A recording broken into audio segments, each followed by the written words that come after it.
Record कर रहे हैं। ठीक है जी।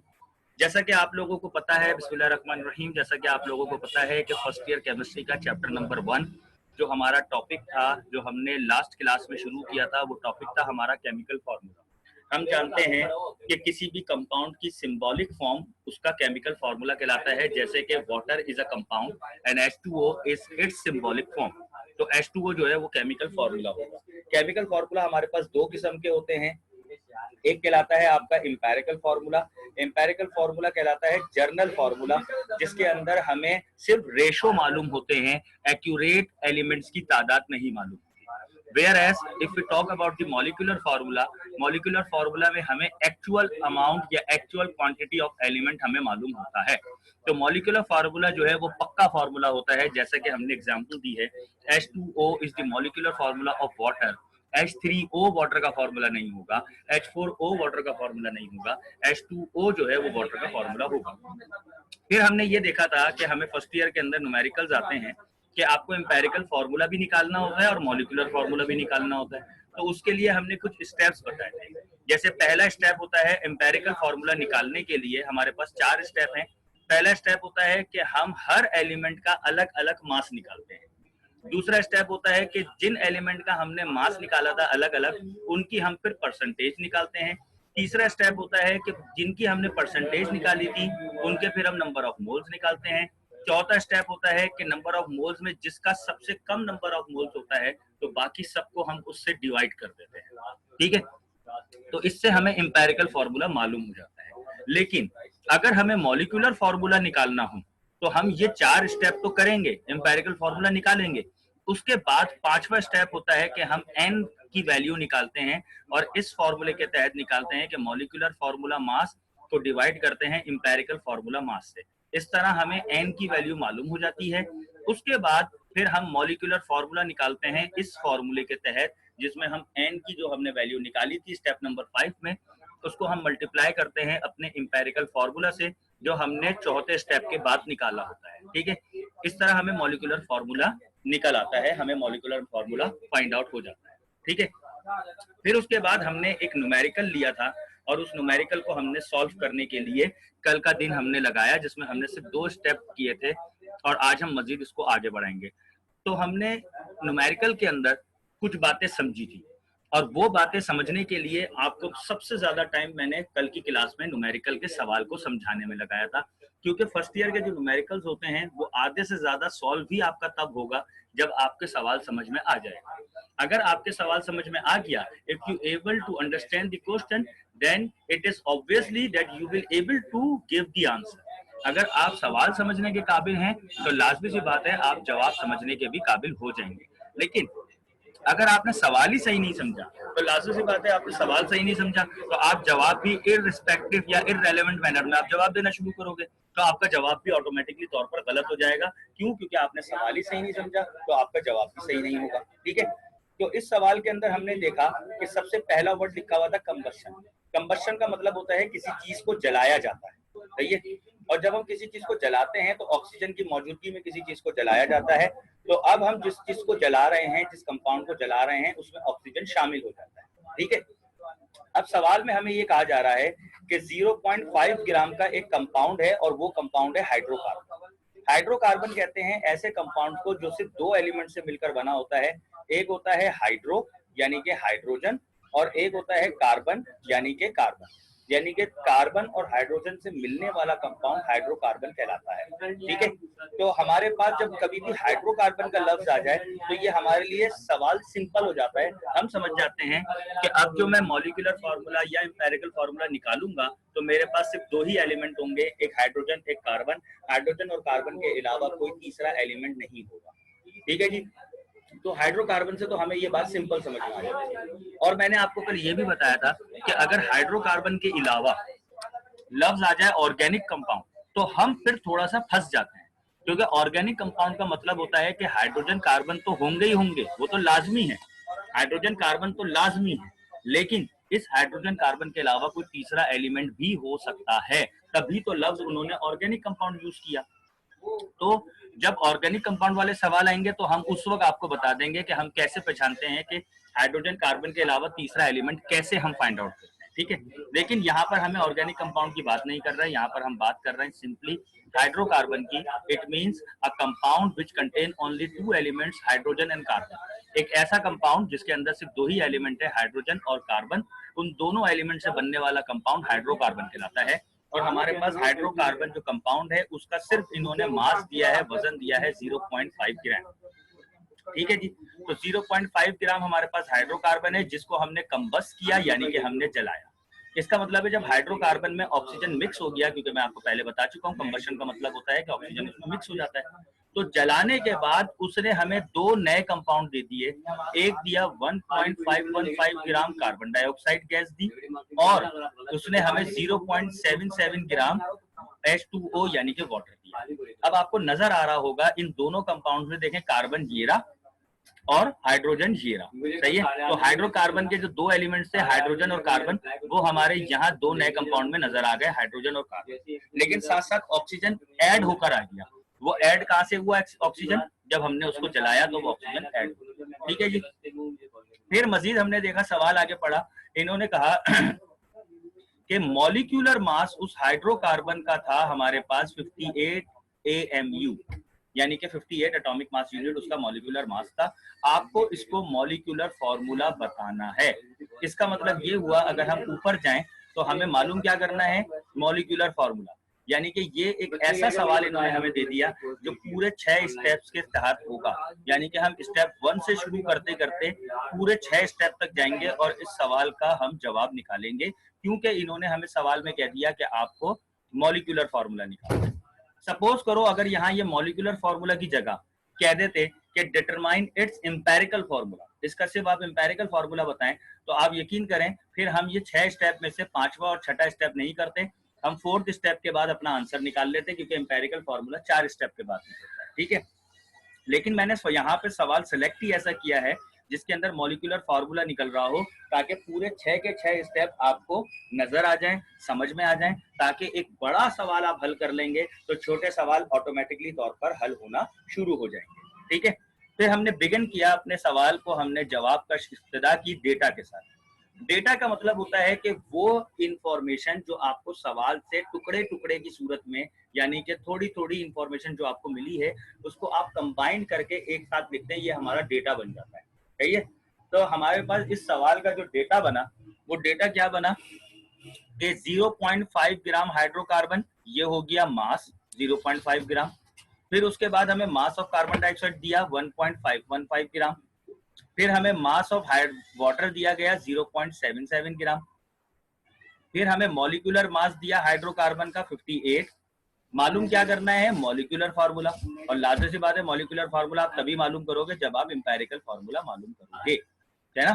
तो यहाँ हालांकि कहीं लिखा हुआ नहीं है कि आपको एम्पेरिकल फार्मूला मालूम करना है, लेकिन इट इज ऑब्वियस, सही है, इट इज कंडीशनल, कि जब आप मॉलिक्यूलर फार्मूला मालूम करेंगे तो लाजमी सी बात है एम्पेरिकल फार्मूला पहले आपको मालूम करना पड़ेगा, फिर आप मॉलिक्यूलर फार्मूला मालूम करेंगे। तो ये हमने अपना पूरे सवाल का डेटा लिख लिया अपने सवाल को देखकर। ठीक है जी। उसके बाद हमारा स्टेप नंबर 1 आता है। स्टेप नंबर 1 हमारा क्या था, जो हमने ऊपर जो हमने 6 स्टेप थे, उन 6 स्टेप में से स्टेप नंबर 1 हमारा होता है सबसे पहला कि find out the mass of each element. देखें मैंने यहाँ स्टेप नंबर 1 भी लिख दिया, तो आप भी जब अपने सवाल का जवाब लिखा करें तो स्टेप नंबर 1 लिख के वो स्टेप नंबर 1 लिख भी दें, ताकि जो आपका चेकर होगा उसको मालूम होगा कि हाँ भाई ये बच्चा एक तो स्टेप वाइज सोल्यूशन निकाल रहा है, दूसरी बात और ये भी बता रहा है कि स्टेप है कौन कौन सा। ठीक है जी।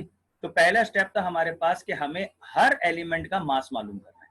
सबसे पहली बात, ईच एलिमेंट का मतलब होता है कि हाइड्रोकार्बन में जितने एलिमेंट है सबके मास मालूम करना है।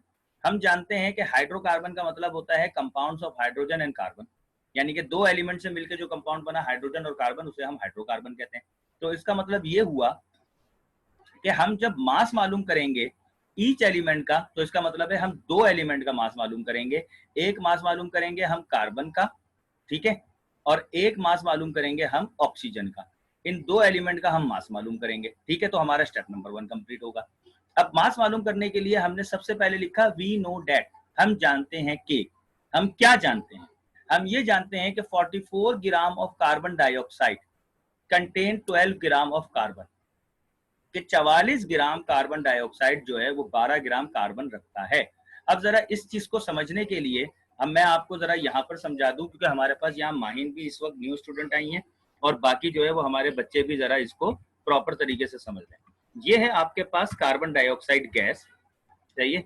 हम जानते हैं कार्बन डाइऑक्साइड गैस एक कंपाउंड है। तो जब कार्बन डाइऑक्साइड गैस कंपाउंड है तो इसका जब हम मास निकालते हैं कि इसका मास कितना है, तो उसको निकालने के लिए हम ये देखते हैं हमारे पास कितने एलिमेंट हैं। एक कार्बन है और एक हमारे पास ऑक्सीजन है, ठीक है। अब देखें कार्बन कितने हैं इसमें 1 और ऑक्सीजन कितने हैं इसमें 2, सही है। कार्बन का एटॉमिक मास कितना होता है, ये कुछ कांस्टेंट वैल्यू होती हैं जो आपको गिवन होनी चाहिए और आपको मालूम भी होनी चाहिए, और ये आपको क्वेश्चन में दी भी जाती है कि कार्बन का एटॉमिक मास होता है 12 और ऑक्सीजन का एटॉमिक मास होता है 16, ठीक है जी।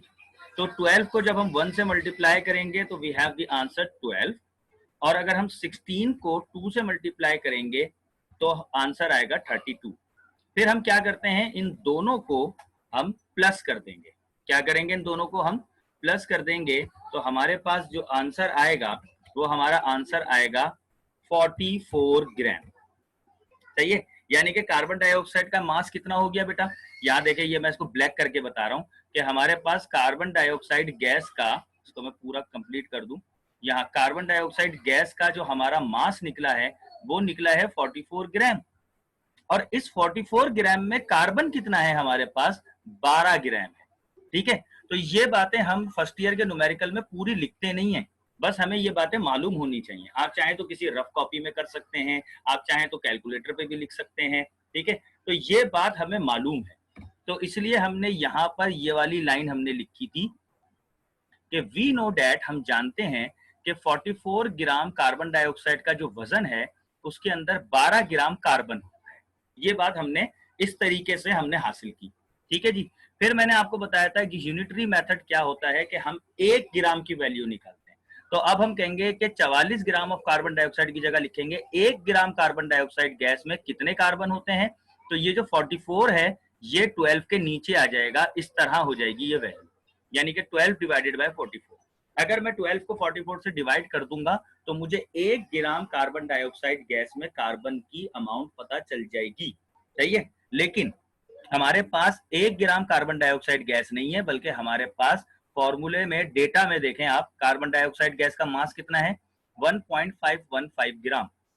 तो हम यहाँ लिखेंगे कि 1.515 ग्राम कार्बन डाइऑक्साइड गैस में कितने कार्बन होते हैं।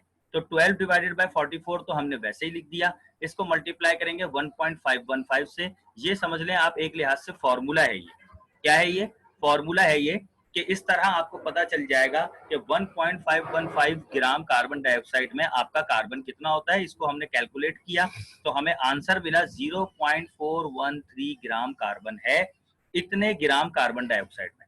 यानी कि जो हमें यहाँ पे डेटा में मास मिला था ना कि मास ऑफ कार्बन डाइऑक्साइड 1.515, तो इस 1.515 ग्राम के अंदर 0.413 ग्राम कार्बन है और बाकी क्या है, बाकी ऑक्सीजन होगी, क्योंकि हमें ऑक्सीजन की जरूरत ही नहीं है, हमें तो सिर्फ कार्बन का मास मालूम करना था।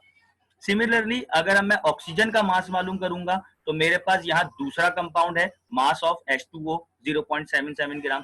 तो मैं इस वाटर के मास में से किसका मास निकालूंगा, हाइड्रोजन का मास निकालूंगा। कैसे निकालूंगा, पहली लाइन तो मैं लिखूंगा कि वाटर का जो वजन होता है वो 18 ग्राम होता है। कैसे होता है 18 ग्राम, देखिए वाटर में एक ऑक्सीजन 2 हाइड्रोजन है, हाइड्रोजन का मास 1 होता है, ऑक्सीजन का मास 16 होता है। तो 16 और चूंकि हाइड्रोजन 2 है तो 16 + 2 18, तो 18 ग्राम जो है वो वाटर का मास हो गया, ठीक है। इस वाटर के मास के अंदर हाइड्रोजन 2 होते हैं तो इसका मतलब है 2 ग्राम आपका हाइड्रोजन होगा एक 18 ग्राम वाटर के अंदर, ठीक है। तो जब हमने 18 ग्राम वाटर के अंदर मास निकाला तो हम सिमिलरली 1 ग्राम के अंदर निकालेंगे, तो ये 2 ऊपर आ जाएगा और ये 18 नीचे आ जाएगा। ये देखें 18 नीचे आ गया, ठीक है। लेकिन हमें 1 ग्राम के अंदर तो मास मालूम नहीं करना था, हमें तो मास मालूम करना था 0.77 ग्राम में, क्योंकि डेटा में हमें 0.77 ग्राम वाटर दिया था। तो हम क्या करेंगे, 2 divided by 18 as it is लिखेंगे, ठीक है, मल्टीप्लाई करेंगे 0.77 से। तो हमने ये देखा कि हमारे पास 0.85 ग्राम हाइड्रोजन का मास आ गया, ठीक है। तो यहाँ पर हमारा पहला स्टेप कंप्लीट हुआ, हमने कार्बन और हाइड्रोजन दोनों का मास निकाल लिया। अब हम क्या करते हैं, एक सैंपल टेस्ट करते हैं कि हाइड्रोजन के मास को और कार्बन के मास को प्लस करेंगे तो आपको कार्बन हाइड्रोजन का एक सम अप मास मिल जाएगा, यानी कि कार्बन और हाइड्रोजन का मिक्स मास मिल जाएगा 0.43 और 0.085 को प्लस करेंगे तो आपका जो मास है ना वो इस मास के बराबर होना चाहिए, मास ऑफ हाइड्रोकार्बन के बराबर होना चाहिए। तो हमारा ये मास ऑफ हाइड्रोकार्बन के बराबर है, तो इससे हमें साथ साथ वेरीफाई भी हो जाता है कि हमारा स्टेप नंबर 1 जो है वो हमने सही किया। ठीक है, उसके बाद आते हैं हम स्टेप नंबर 2 की तरफ। स्टेप नंबर 2 हमें ये बताता है कि परसेंटेज मालूम करें। अब परसेंटेज मालूम करने का हमारे पास फॉर्मूला क्या है? सबसे पहले तो हम ये देखेंगे कि हमारे पास दो ही एलिमेंट हैं, कार्बन और हाइड्रोजन, तो हम परसेंटेज भी दो ही एलिमेंट की मालूम करेंगे। एक हम परसेंटेज मालूम करेंगे कार्बन की और एक हम परसेंटेज मालूम करेंगे हाइड्रोजन की। ठीक है, तो जब परसेंटेज ऑफ कार्बन मालूम करेंगे तो हमारे पास फॉर्मूला क्या होता है परसेंटेज ऑफ कार्बन का, कि जो मास है कार्बन का उसको डिवाइड करेंगे आप कंपाउंड के मास से और मल्टीप्लाई करेंगे 100 से। ठीक है, अब जरा देखते हैं मास ऑफ कार्बन हमारे पास कितना है 0.413। ये कहां से मिला आपको? ये आपको स्टेप नंबर 1 से मिल गया, आपने जब मास निकाला था कार्बन का। तो इससे एक बात साबित हुई कि स्टेप नंबर 1 जो है वो स्टेप नंबर 2 के साथ जुड़ा हुआ है। अगर आपने स्टेप नंबर 1 निकाला तो स्टेप नंबर 2 कर सकते हो, अगर स्टेप नंबर 1 आपने नहीं निकाला तो स्टेप नंबर 2 आप नहीं कर सकते। ठीक है, तो मास ऑफ कार्बन की जगह मैंने 0.413 निकाला था जो मैंने स्टेप नंबर 1 में, वो यहाँ लिख दिया। डिवाइडेड बाय कंपाउंड का मास कितना था वो हमें डेटा में मिला हुआ था कि मास ऑफ हाइड्रोकार्बन 0.5, वो मैंने यहाँ लिख दिया। मल्टीप्लाई कर दिया मैंने इसको 100 से, तो मेरे पास आंसर आया 82.6 आया था, जिसको मैंने राउंड ऑफ कर दिया था 83। ठीक है जी, फिर उसके बाद परसेंटेज ऑफ हाइड्रोजन निकालूंगा तो वही सब हमारा फॉर्मूला होगा कि मास ऑफ हाइड्रोजन कितना था जो स्टेप नंबर 1 में निकाला था 0.085, डिवाइडेड बाय कंपाउंड मास कितना था वो हमें डेटा में गिवन था, कंपाउंड का मास 0.5। देखें दोनों जगह कंपाउंड का मास सेम है क्योंकि एक ही कंपाउंड है। ठीक है, मल्टीप्लाई किया 100 से तो हमारा आंसर निकला 17। ठीक है, अब हमारे पास यहाँ स्टेप नंबर 2 कंप्लीट हुआ। स्टेप नंबर 2 को वेरीफाई करने का तरीका होता है आप दोनों परसेंटेज को सम करके देखें, आपका आंसर 100 आना चाहिए। तो 83 और 17 को आप प्लस करें तो 100 आ गया। इसका मतलब ये है कि हमारे हाइड्रोकार्बन में जो दो एलिमेंट थे उन दोनों की परसेंटेज 100 बन रही है। तो स्टेप नंबर 2 हमारा यहाँ पर कंप्लीट हो गया। स्टेप नंबर 3 हमारा था कि find out the number of moles of each element. अब हम हर एलिमेंट के नंबर ऑफ मोल्स मालूम करेंगे। चूंकि हमने यहाँ देखा है कि यहाँ हमारा मास डेटा के अंदर मास गिवन है, तो नंबर ऑफ मोल्स हम मास वाले फॉर्मूले से निकालेंगे। ठीक है, तो हमारे पास दो एलिमेंट है तो हम नंबर ऑफ मोल्स कार्बन का भी निकालेंगे और नंबर ऑफ मोल्स हाइड्रोजन का भी निकालेंगे। तो स्टेप नंबर 3 अब हम शुरू करते हैं। नंबर ऑफ मोल्स का हमारे पास फॉर्मूला था, चूंकि एलिमेंट है तो मास अपॉन एटॉमिक मास। हम जानते हैं कार्बन का मास कितना निकाला था, हमारा कार्बन का मास कितना निकला था। स्टेप नंबर 2 में हम देखें हमारे पास परसेंटेज आई थी 83, हमारे पास परसेंटेज कितनी आई थी 83। तो जब हम इसका मास निकालेंगे तो हम इसका मास जो है वो परसेंटेज से निकालेंगे 83 और डिवाइडेड बाय एटॉमिक मास कितना था हमारे पास 12। सही है, लेट्स सी हमारे पास इसका आंसर क्या बनेगा। हमारे पास इसका आंसर बनेगा कि 83 डिवाइडेड बाय 12 वी गेट 6.91। ठीक है जी, क्या बना हमारे पास 6.91। हम इसको यहां लिख देंगे 6.91। ये हमारे पास आ गए मोल्स ऑफ कार्बन। ठीक है, इसको मैं ब्लैक कर दूं, ये मेरे पास नंबर ऑफ मोल्स कार्बन के हासिल हो गए। ठीक है जी, अब मैं क्या करूंगा, नंबर ऑफ मोल्स मालूम करूंगा हाइड्रोजन के। ठीक है, अब मैं कार्बन की जगह यहां लिखूंगा number of moles of hydrogen. तो हाइड्रोजन का मास कितना था हमारे पास, हम परसेंटेज से देखेंगे। हाइड्रोजन की परसेंटेज थी हमारे पास 17, तो डिवाइड करेंगे हम हाइड्रोजन के एटॉमिक मास से। तो हाइड्रोजन का एटॉमिक मास क्या होता है, हम सब जानते हैं हाइड्रोजन का एटॉमिक मास जो है वो 1 होता है। ठीक है, तो जब हम इसको परसेंटेज निकालेंगे तो 17 को डिवाइड करेंगे जब आप 1 से, तो आपका आंसर जो है वो 17 मोल्स ही आएगा। तो 17 मोल्स ऑफ हाइड्रोजन। सही है, यहाँ पर हमारा क्या हुआ कि यहाँ पर हमारा जो है वो दूसरा स्टेप भी हो गया, क्या तीसरा स्टेप हो गया हमारे पास। हमने जो है वो क्या किया, हमने परसेंटेज ऑफ हाइड्रोजन भी निकाल दी। ठीक है जी, हमने परसेंटेज ऑफ हाइड्रोजन भी निकाल दी। मैं काम करता हूँ, इसको जरा मैं कंसाइज कर देता हूँ ताकि ये एक ही लाइन में आ जाए। ठीक है जी, अच्छा जी। अब यहाँ पर हमारे पास क्या हुआ, यहाँ पर हमारे पास परसेंटेज ऑफ कार्बन और हाइड्रोजन के बाद हमने नंबर ऑफ मोल्स भी निकाल लिए कार्बन और हाइड्रोजन के। अब हम आएंगे स्टेप नंबर 4 की जानिब। स्टेप नंबर 4 क्या था, हम वापस ऊपर जाते हैं। स्टेप नंबर 4 हमें ये कह रहा था कि divided by least number of moles, ये कह रहा था ना। अब हम क्या करेंगे, स्टेप नंबर 4 की तरफ आते हैं। स्टेप नंबर 4 था divided by least number of moles, सही है। अब आप ये जानते हैं कि हमारे पास दो नंबर ऑफ मोल्स निकले थे, एक number of moles of carbon निकला था हमारे पास, सही है, और वो कितना आया था 6.91, सही है।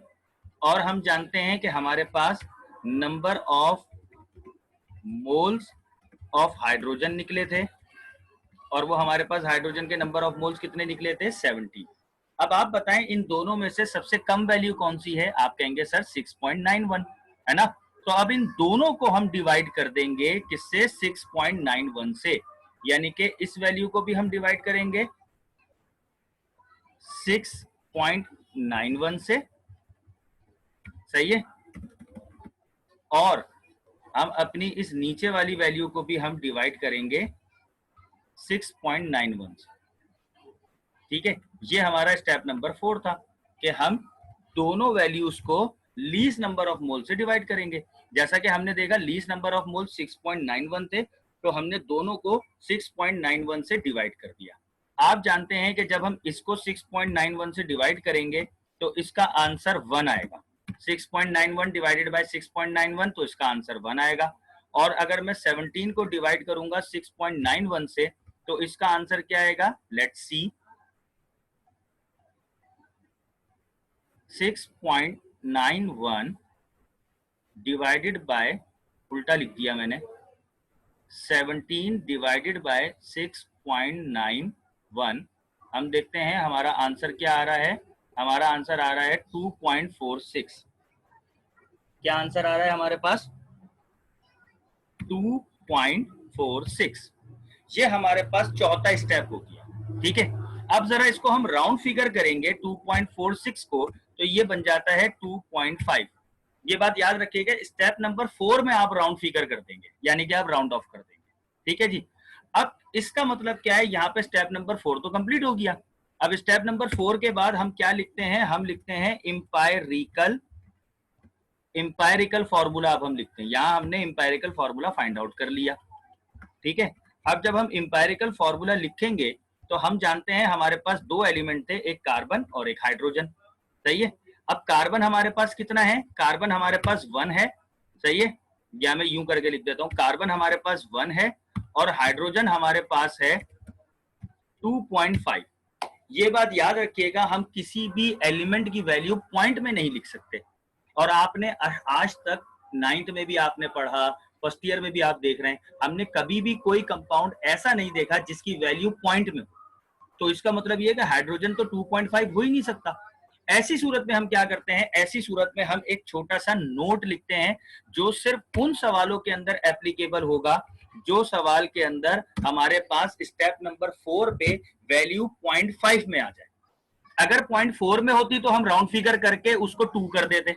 जैसे बिलफर्स ये वाली यहाँ पे अगर सपोज करें 6 नहीं होता तो ये 2.4 को हम 2 कर देते राउंड ऑफ के रूल के तहत, है ना। लेकिन यहाँ पर तो 2.46 था, क्योंकि जब 6 होगा तो ये 5 से बड़ा है तो हम इसको 2.5 करेंगे। हमारे पास वैल्यू 0.5 में अगर आ जाती है तो ये अब हमारे पास एक एक्स्ट्रा नोट हम डालते हैं, चाहिए। तो मैंने आपको कहा था ना कि ये सवाल लेने का मकसद ही मेरा ये था ताकि इस सवाल के अंदर आपको सारी बातें पता चल जाए।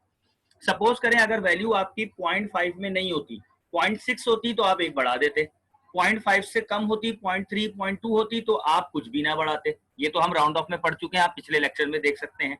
लेकिन अगर 0.5 हो गई तो हम हाइड्रोजन 0.5 नहीं लिख सकते, क्योंकि कभी भी कोई भी एलिमेंट हमारा 0.5 में नहीं आता।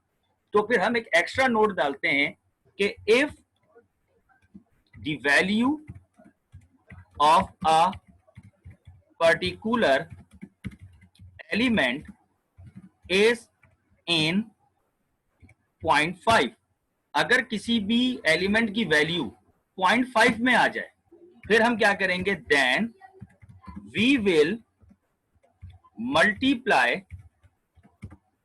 ईच एलिमेंट, यानी कि हर एलिमेंट को, भले वो उस कंपाउंड में 2 हो, 3 हो, 4 हो, हम उन सबको मल्टीप्लाई कर देंगे 2 से। क्यों करेंगे? ताकि हम रिड्यूस कर लें, ताकि हम खत्म कर दें 0.5 की वैल्यू को। आई बात समझ में? सही है। इसका मतलब ये हुआ कि ये जो हमारा नंबर ऑफ मोल्स कार्बन है ना, ये भी मल्टीप्लाई होगा किससे? 2 से, और ये वाली वैल्यू भी हमारी मल्टीप्लाई होगी 2 से। ठीक है, तो यहां हमारे पास कार्बन की वैल्यू बन जाएगी 2 और यहां हाइड्रोजन की वैल्यू बन जाएगी 5। आई बात समझ में? सही है। यानी कि ये 2 और 5 कब आया? ये एक्स्ट्रा नोट डालने के बाद आया। सही है। मैं अगर इसको 2 से मल्टीप्लाई कर देता, 5 हो जाता, तो इस कार्बन का क्या कसूर था? तो नोट हमें ये कहता है कि अगर आपकी किसी एक एलिमेंट की वैल्यू 0.5 में आ जाए, तो आपके कंपाउंड में जितने भी एलिमेंट्स हैं उन सबको आप 2 से मल्टीप्लाई करेंगे, ताकि आपकी 0.5 की वैल्यू खत्म हो जाए। अब आप देख सकते हैं कि यहां आपकी 0.5 की वैल्यू खत्म हो गई। अब हम क्या करेंगे? अब हम इंपेरिकल फॉर्मूला की हेडिंग डालेंगे। सही है। और अब हम लिखेंगे कि हमारे पास कार्बन अब कितने हैं? 2, और हमारे पास हाइड्रोजन कितने हैं? अब 5। तो इस हिसाब से हमारा इंपेरिकल फॉर्मूला बना C2H5। क्या बना हमारा इंपेरिकल फॉर्मूला? C2H5। ये हमारा जो है वो इंपेरिकल फॉर्मूला बन गया। यहां पर देखें, स्टेप नंबर 4 के बाद हमें इंपेरिकल फॉर्मूला हासिल हो गया। ठीक है जी। लेकिन हमारा आंसर यहां खत्म नहीं हुआ, हमें मॉलिक्यूलर फॉर्मूला मालूम करना था। तो अब हम आएंगे स्टेप नंबर 5 की तरफ। ठीक है, इसको मैं रेड से कर दूं वापस। स्टेप नंबर 5 की तरफ आते हैं। इंपेरिकल फॉर्मूला मालूम हो गया। अब स्टेप नंबर 5 क्या है हमारा? ऊपर जाते हैं, देखते हैं स्टेप नंबर 5 क्या है। Yes, we have step number 5 कि अब हम n की वैल्यू मालूम करेंगे। सही है। इस फॉर्मूले के तहत अब हम n की वैल्यू मालूम करेंगे। तो स्टेप नंबर 5 पर आए हम, find the value of n by using the formula. सही है। अब हम ये जानते हैं कि हमारे पास डेटा में मॉलिक्यूलर मास गिवन था, वो कितना था? 58 AMU। ठीक है। और इंपेरिकल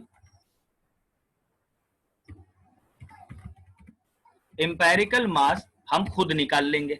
वो कैसे निकालेंगे? ये रहा आपका इंपेरिकल फॉर्मूला।